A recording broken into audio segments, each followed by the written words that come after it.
Direction Valloire, pour se réfugier bien au chaud à l'atelier 1720, l'atelier de teinture naturelle sur laine. J'ai monté l'atelier il y a environ 4 ans, après avoir travaillé dans le textile pendant très longtemps dans la région lyonnaise. Je suis rentré, j'étais passionné de textile et de maille et du coup j'ai décidé de faire mes couleurs et de monter mon nuancier de couleurs sur du fil à tricoter, crocheter ou à tisser. J'ai pas mal voyagé en Islande où là-bas le tricot c'est le sport national et quand je suis rentré j'avais envie de faire mes propres couleurs. Moi j'avais envie de proposer un article textile qui ait vraiment du sens, c'est-à-dire à la fois un produit d'excellence avec un vrai savoir-faire fait main, vraiment pour faire un produit qui me correspondait plus par rapport aux techniques de production et à l'impact que ça avait aussi sur l'environnement. L'atelier 1720 maîtrise la totalité du processus de teinture des laines proposées en boutique, et ce, de la culture des colorants végétaux au conditionnement des pelotes. J'ai une grosse partie production de pigments, donc je cultive environ 800 pieds chaque été de plantes tinctoriales.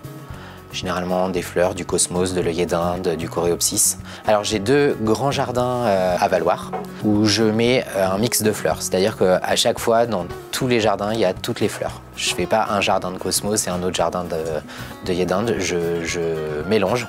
Ça c'est vraiment une volonté de ma part. Ça permet d'avoir de la diversité. Donc je cultive l'été, je conditionne l'été, je fais toutes mes récoltes, je sèche tout et une fois que j'ai tout, je commence à teindre avec. Donc je teins toujours avec les fleurs de l'année d'avant en gros. Il y a 3 pigments que j'achète. Le bleu, donc l'indigo, qui est cultivé en bio dans le Luberon. La garance des teinturiers, qui est une racine et qui pousse assez facilement dans le sud de la France. Et la cochenille, qui est un insecte en fait, qu'on utilise en teinture depuis des siècles pour faire des rouges et roses.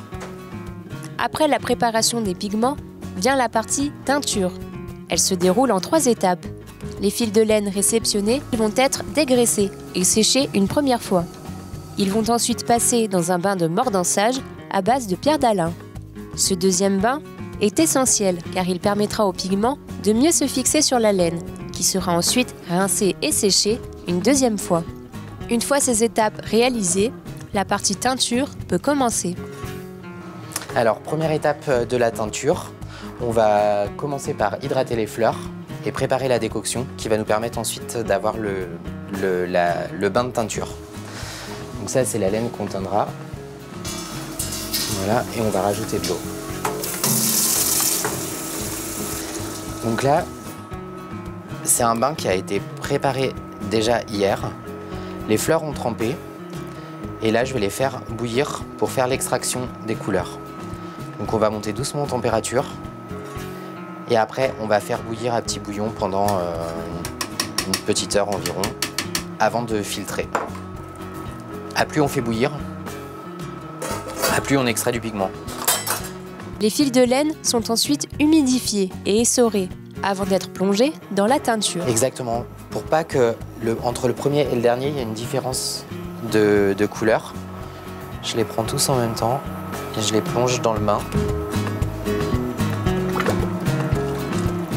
Donc là, je vais les laisser.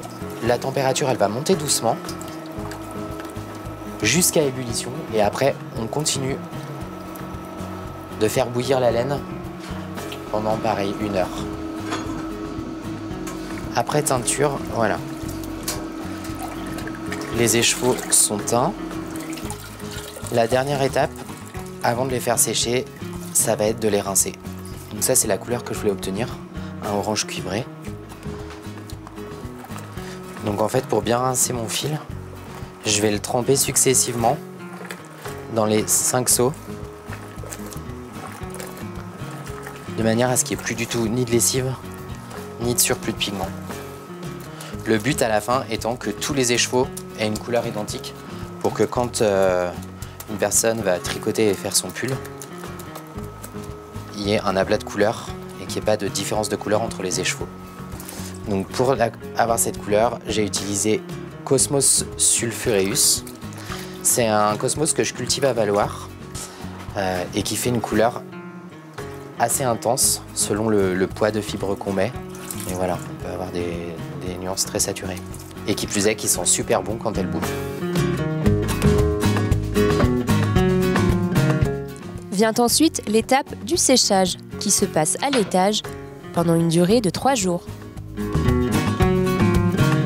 Les écheveaux secs sont ensuite positionnés sur un échevaudoir parapluie et transférés sur un échevaudoir traditionnel, ce qui permet à Yannick de faciliter le conditionnement de ses laines.